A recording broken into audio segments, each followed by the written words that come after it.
Good morning বন্ধুরা, শুভ সকাল। আশা করি তোমরা সবাই খুব ভালো আছো, আমিও খুব ভালো আছি। দেখো, সবজি কাটতে বসে পড়লাম। আজকে দুপুরে কি রান্না করব তাই নিয়ে বসলাম। আজকে আর বাজার টাজার করতে ইচ্ছে করলো না, যেতে ইচ্ছে করলো না বন্ধুরা। বাড়িতে যা আছে পুজোতে তাই বার করে আজকে রান্না করব। আর কালকে অনেক রাত অবধি জেগেছিলাম, ছেলে সেই প্রজেক্ট নিয়ে রাত্রি 2 অবধি বসা।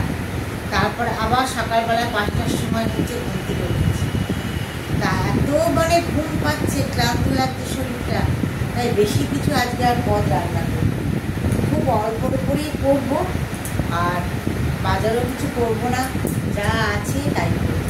তা ফ্রিজের মধ্যে ছিল বন্ধুরা লোটে মাছ, তা সেই লোটে মাছটা বার করেছি, লোটে মাছ করবো। আর একটুখানি মসুরির ডাল ভিজিয়েছি, গরম জলেই ভিজিয়ে দিলাম বন্ধুরা, যাতে তাড়াতাড়ি হয়ে যায়। তা ওই মসুর ডালের বড়া করে ঝোল করবো আর একটু কাঁকরোল ভাজা করবো। তাহলে চটপট এটা কেটে ফেলি। দেখো, কাঁকরোল হচ্ছে বেশি নেই, 3টে কাঁকরোল রয়েছে, এই 3টেই হয়ে যাবে ভাজা। তা আজকে কাঁকরোল ভাজার জন্য কাঁকরোলটা হচ্ছে কেটে নিই গোল গোল করে।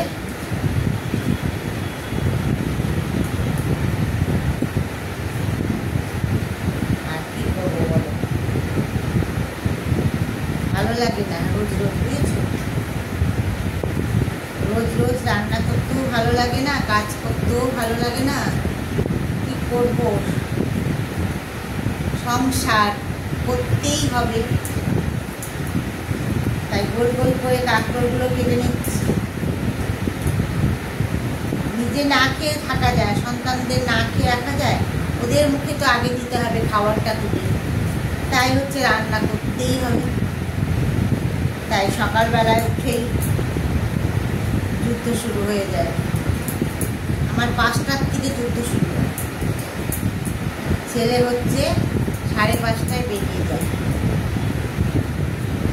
তোমার ঘুমাতে পড়ে, তোমার ট্রেনে যায়, ও 5:30টায় বাড়ির থেকে বেরোয়। তাই ওর উঠে সকালবেলায় উঠে টিফিন বানাতে হয়। আর বলো না, কতক্ষণ তাহলে রাতে ঘুমাই বলো না, ঘুমিয়ে ঘুমিয়ে না রোগা হয়ে যাচ্ছি, তাই না বন্ধুরা? তোমরা কি বলো, রোগা হয়ে যাচ্ছি না ঘুমিয়ে ঘুমিয়ে? মনে হচ্ছে রোগা। এত ঘুম কম হলে তাহলে আর রোগা হব না, না মোটা হচ্ছি, কোনটা? তবে বেশি মোটা ভালো না, রোগাই ভালো। বেশি মোটা হতে চাইও না। তা আজকে কি কি রান্না করবো, তার জন্য কী কী সবজি কাটবো সবই তোমাদের বলে দিলাম বন্ধুরা। তার মধ্যে কথা বলতে বলতে কাঁকরোলটাও কাটা হয়ে গেল। তা এখনকার মতন বন্ধুরা টাটা বাই বাই। তারপর রান্না যখন করবো আমি রান্নার সারে, তখন তোমাদের রান্না দেখাবো। এখনকার মতন টাটা বাই।